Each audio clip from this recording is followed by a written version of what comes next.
Hi, ഇന്ന് രാവിലെ നേരത്തെ കുളിച്ച് ഡ്രസ്സൊക്കെ ഇട്ട് ഭക്ഷണം കഴിച്ചു. ഇന്ന് ചപ്പാത്തിയും ചിക്കൻ കറിയായിരുന്നു. അമ്മ വെജിറ്റേറിയൻ ആയതുകൊണ്ട് നോൺ വെജ് ഫുൾ അച്ഛൻ ഉണ്ടാക്കുക. അച്ഛൻ്റെ ഒരു ചെമ്മീൻ റോസ്റ്റ് ഉണ്ട്, ഇതിൻ്റെ പൊന്നെ കിടിലൻ സാധനം. പക്ഷെ അത് റെയർ ആയിട്ട് ഉണ്ടാവുള്ളൂ. അതുകൊണ്ട് തന്നെ കൂടുതൽ വെറൈറ്റി ഉണ്ടാക്കുക ചിക്കനിലാണ്. പിന്നെ നമ്മൾ പാത്രം കഴുകി നേരെ സ്കൂളിൽ പോകുന്ന നേരത്ത് നോക്കുമ്പോൾ മഴ. സംഭവം മഴ നമുക്കൊരു വീക്ക്നെസ് ആണല്ലോ. സ്കൂളിൽ പോകുന്ന നേരത്ത് മഴ കൊണ്ട വലിയ രസമില്ല, കാരണം നനഞ്ഞിട്ട് ക്ലാസ് പോയിരിക്കാൻ വലിയ രസമില്ല. അപ്പോൾ റെയിൻകോട്ടിനെ ശരണം.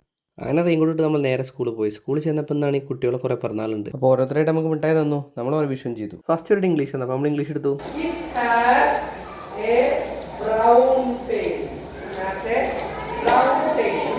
പിന്നെ ആക്ടിവിറ്റി ടെക്സ്റ്റ് ബുക്കിലൊക്കെ ശരിയായിട്ട് നേരെ കോപ്പി എടുത്ത് ഞാൻ പുറത്തേക്ക് പോകുന്നു. അടുത്തവരുടെ അറബിയാണ്. അറബിയുടെ സമയത്ത് നമ്മൾ ഫ്രീ ആണ്. അപ്പോൾ ആ സമയത്ത് കുട്ടികളെ കോപ്പി ചെയ്തിട്ട് ഞാൻ ഓഫീസിലിരുന്നു. കോപ്പി ചെയ്ത് കഴിഞ്ഞപ്പോൾ ഞാൻ ഫ്രീ ആയി. അപ്പോഴാണ് ആലോചിച്ച് നമ്മുടെ സ്കൂളിൽ കിളിക്കുട്ടികളുണ്ടല്ലോ എന്ന്. അവരൊന്നും നോക്കില്ല, നേരെ ഓരെ കാണാൻ പോയി. അപ്പോൾ ഓരാണെന്നുണ്ടെങ്കിൽ അവിടെ ഇങ്ങനെ ഒപ്പിരുന്ന് നല്ല സ്നേഹിച്ചുകൊണ്ടിരിക്കുകയായിരുന്നു. അപ്പോഴേക്കും നമ്മളെ കുട്ടികളുടെ ഫുഡിൻ്റെ സമയം. അപ്പോൾ പിന്നെ നേരെ പോയിട്ട് കുട്ടികൾക്ക് ഫുഡ് കൊടുത്തു. അതിനുശേഷം ഞാൻ ഭക്ഷണം കഴിച്ച് ഞാൻ പാത്രം മുറി വെച്ചു. പിന്നെ നേരത്തെ കോപ്പി കൊണ്ട് നേരെ ക്ലാസ്സിൽ പോയി. ക്ലാസ്സിലാണെന്നുണ്ടെങ്കിൽ മലയാളമാണ്. മലയാളത്തിന് ഞാൻ കുട്ടികളെ ഒരു പലഹാരക്കളിയാണ് കളിപ്പിക്കുന്നത്.